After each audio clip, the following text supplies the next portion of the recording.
To the UK now, where Boris Johnson wins his no confidence vote despite a significant revolt against his leadership. He won 59% of the vote, meaning he's now immune from a Conservative leadership challenge for the next year.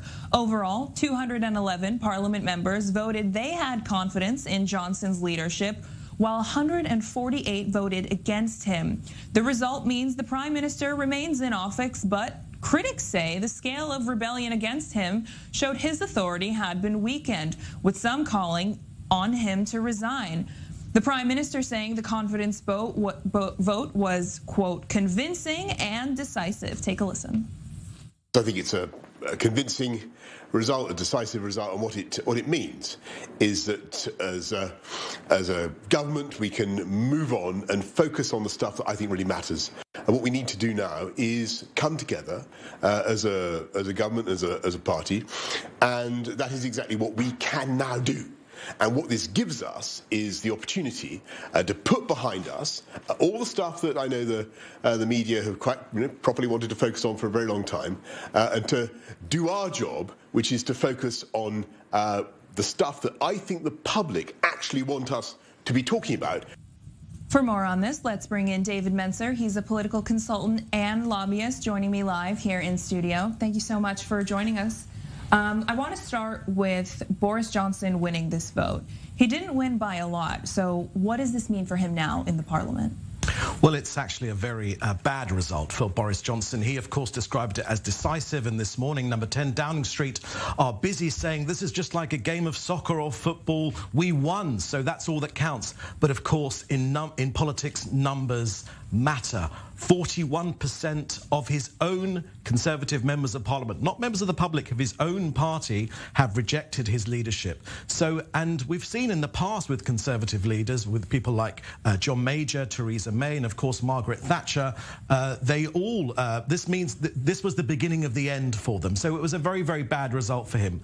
But that said, you know, Boris is different to any other politician. I think you count him out of the race at your peril. He's one of these politicians who's very much has a Teflon exterior. He's very much a magician, and he actually probably does his best work when he's in a corner, and he is in a corner now. So it most definitely is. It means that we're moving towards the end of his leadership, but it also means let's see what happened. Don't count him out right now.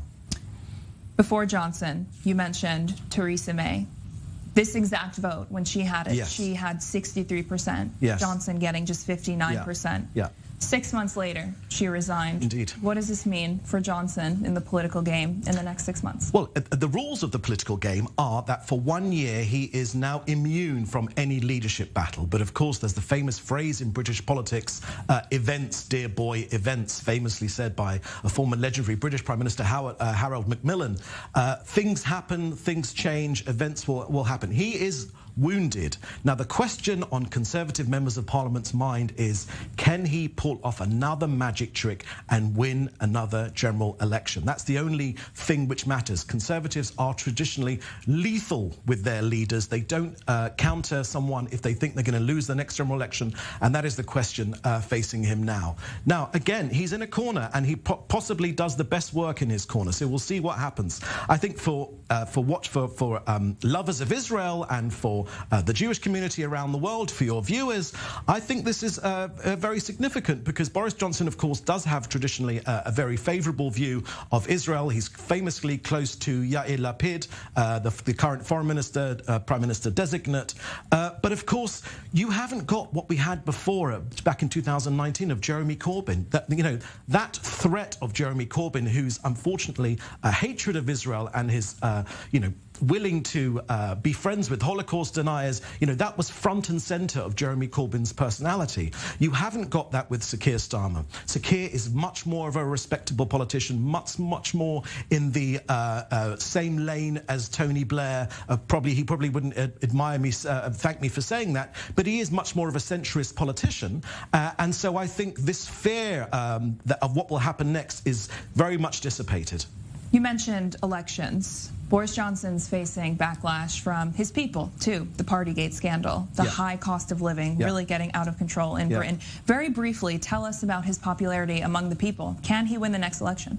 Well, this is the big question. Can he win the general election? I think 41% of Conservative MPs think that he can't win the next general election.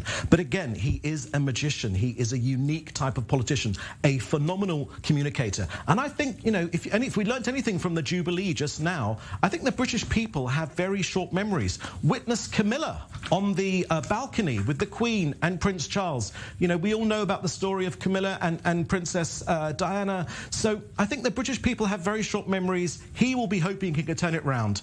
Whether he can or not, that's to be seen. David Mencer, political consultant and lobbyist, live for us in studio. Thank you. You're welcome.